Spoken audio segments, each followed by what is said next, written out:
First and foremost, I want to give all honor, glory, and praises to the Most High God, Yahweh. Do so in the name of His only begotten Son, Yahweh Shai, who the world ignorantly calls Jesus Christ. I want to say shalom to the elders that's been in this truth for many years, pushing in sincerity. I also want to give a mighty shalom to the Akim, you so-called blacks, Hispanics, and Native Americans, the true Israelites of the Bible. I also want to give a mighty shalom to the Aqua that's holding it in the house, holding it down in the household, being submissive to the husband, doing everything they can do to magnify the name of the Lord. Shalom to you all. So, we pretty much gonna dive into this topic, loving your enemy. And this is a re-upload because and I made a lesson like not too long ago on this. And I don't know what happened with YouTube. But pretty much there's two different types of enemies in the Bible. So the scriptures is when it tells you to love your enemies, not talking about the heathens, and that's one of the misconceptions that our people apply this scripture to. And we're gonna pretty much go into this lesson and demonstrate that there's two different types of enemies, and Lord will you're edified. So we're gonna kick it off with Matthew 5, and we're gonna start at verse 44, right? Start at verse 43. You have heard that it has been said, thou shalt love thy neighbor and hate thy enemy. Verse 44, but I say unto you, love your enemies, bless them that curse you, do good to them that hate you, and pray for them which despitefully use you and persecute you, right? So, our people like to take the scripture and apply it to, non-Israelites. But again, there's different types of enemies, right? There's enemies amongst, your own people, which is Israel, right? But let's just get the context, right? Because we got to understand who is Yahweh Shai talking to, who is his audience, right? Let's jump up to verse 1, right? So Matthew 5:1, it says, and seeing the multitudes, he went up to the mountain, and when he was set, his disciples came unto him, and he opened his mouth and taught them, saying, so he was speaking to the multitude and his disciples, which are Israelites. Now, somebody might be like, what's a multitude of everybody? No, it's his own people. Because look, let's go to John chapter 18 and 20, right? Yahweh only, did his ministry to his own. Even scholars would even attest to that he was only dealing with Israel when he was on his earthly ministry. So this is John 18 and 20 says, Yahweh answered him, I spake openly to the world. I ever taught in the synagogues and the temples where the Jews always resort, and in secret have I said nothing. Right? So Yahweh Shai's audience was always the Israelites, right? That was his audience. And when it came to the multitudes and stuff, he stayed amongst his own, right? So, I want to go to the book of let me see. Okay. I want to go to Matthew 10, verse 34, right? Just showing you these different types of enemies, right? Matthew, okay. 34. Actually, let me get Micah instead, because that's what Yahweh was quoting anyway. Micah 7. Let's get that real quick. Micah 7. Micah 7. I'm starting at verse 6. It says, for the son dishonoreth the father, and the daughter riseth against her mother, the daughter-in-law against her mother-in-law. A man's enemies are the man of his own house. You see that? So it's so wild how our people think is a wild concept, for us to say that, the enemy that, Yahweh is addressing, telling us to love, it's dealing with our own people. Because our own people could be enemies. That's in the law. Let's get Exodus chapter 23, right?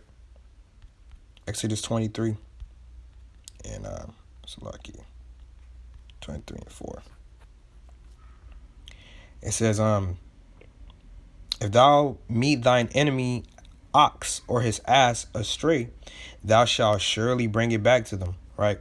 If thou shalt see the ass of him that hateth thee lieth under his burden, and wouldst forbear to help him, thou shalt surely help with him, right? So, now, somebody might play semantics, this can apply to anybody. Let's get a context, right? Let's go to Deuteronomy, right? Let's go to Deuteronomy 22, right? And tell you that it's talking about, your Israelite, your brother, right? So this is Deuteronomy 22 and 1. It says, thou shalt not see thy brother's ox and his sheep go astray, and hide thyself from them. Thou shalt in any case bring them again unto thy brother. Right? So, it's dealing with your brother, right? If that's your enemy and you see, his ox, being led astray, whatever the case may be, you do everything in your power to help him, right? because that's your brother, right? We're not supposed to hate our brothers in our heart. And these laws, is applicable to us because we're the one who was given the commandments. The Lord didn't, deal with the other nations. Let's go to Psalms chapter, 147, right? 147 and 19. And it says, he showed his word unto Jacob, his statutes and his judgments unto Israel. He has not dealt so with any nation, and as for his judgments, they have not known them. Praise ye Yahweh, right? So the nation doesn't know about the Lord's judgments. So these laws is applicable to the Israelites, pretty much. In the law, if I'm not mistaken, you can commit usury to the heathen, which is, a form of oppression, but you can't do it on your fellow Israelite brother, you know what I'm saying? So it's differentiating that. So, let me get it, a precept in Sirach real quick. Let me kick it off. No, actually, let me go to Second Esdras. Second Esdras, right? And I'm gonna start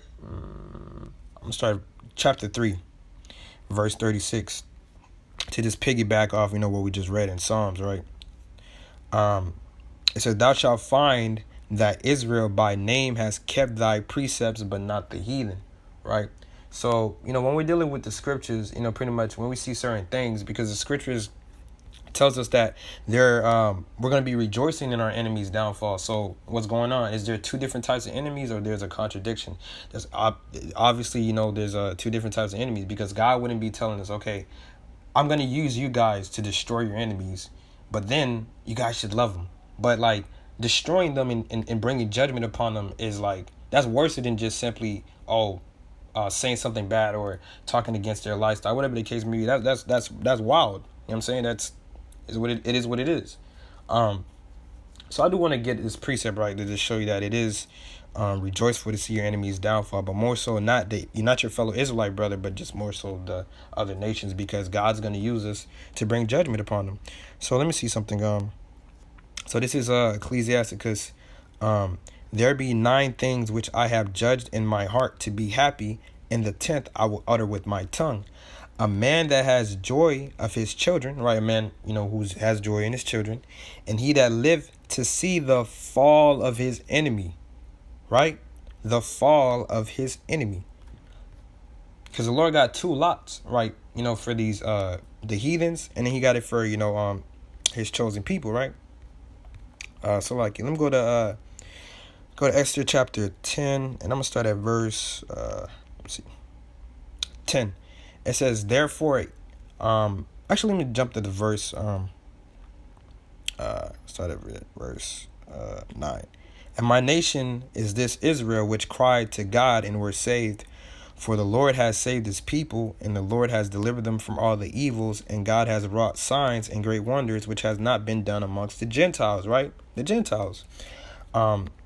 Therefore, he had made 2 lots, right? One for the people of God, that's dealing with Israel, we read in verse 9, that's the context. And another for the Gentiles, right? And these 2 lots came at the hour, at the time, in the day of judgment before God among all nations, right? God remembered his people and justified his inheritance. So he brought judgment upon the nations, and he remembered and justified his own people. So obviously there's 2 different types of enemies in the Bible, because why is scripture telling about there's 2 things that makes a man happy, his children, and seeing the downfall of his enemy, right? So there's 2 different types of enemies, and the enemies Yahweh was telling to love was talking about your own, right? Because like literally the nation of Israel went to war with each other many times. Like, they're literally with enemies of each other. Let's go to 2 Chronicles, right? 2 Chronicles, and I'm gonna start at verse, I'm gonna get chapter is it chapter 11? I'm starting at verse 1. So it says, and when Rehoboam was come to Jerusalem, he gathered the house of Judah and Benjamin, 180,000 chosen men, which were warriors, to fight against Israel, that he may bring the kingdom again to Rehoboam. So, Rehoboam, which was the king at the time, pretty much had, these Israelites warring against, he had the southern kingdom warring against the northern kingdom, right? So we've been enemies all throughout the scriptures before. It's not a far-fetched concept. So, Lord willing, this was edified. And pretty much it's 2 different types of enemies in the scriptures. The people you're supposed to love is of your own. Let's go one last precept before I close this out in Leviticus 19. All right, you can't be an enemy of your own people, man. This is Leviticus. Let me see something. Leviticus. Let's see. Leviticus 19 and 17, it says, thou shalt not hate thy brother.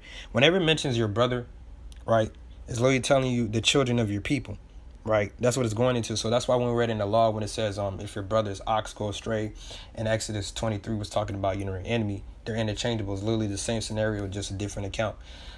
So let's keep reading. Thou shalt not hate thy brother in thy heart. Salakia. Thou shalt in any wise rebuke thy neighbor and not suffer sin upon them. Verse 18.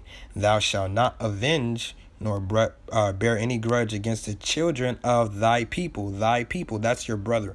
But thou shalt love your neighbor as I love thyself. I am Yahweh. And Yahweh Shai was quoting this. Thou shalt love your neighbor. Right? When you go back to the context of Yahweh Shai quoting this, is going into, dealing with the Israelites, how to deal amongst their own, right? So that's pretty much, what it is. There's two different types of enemies in the scriptures, and Lord willing, this was edified. And I want to leave it off with a shalom.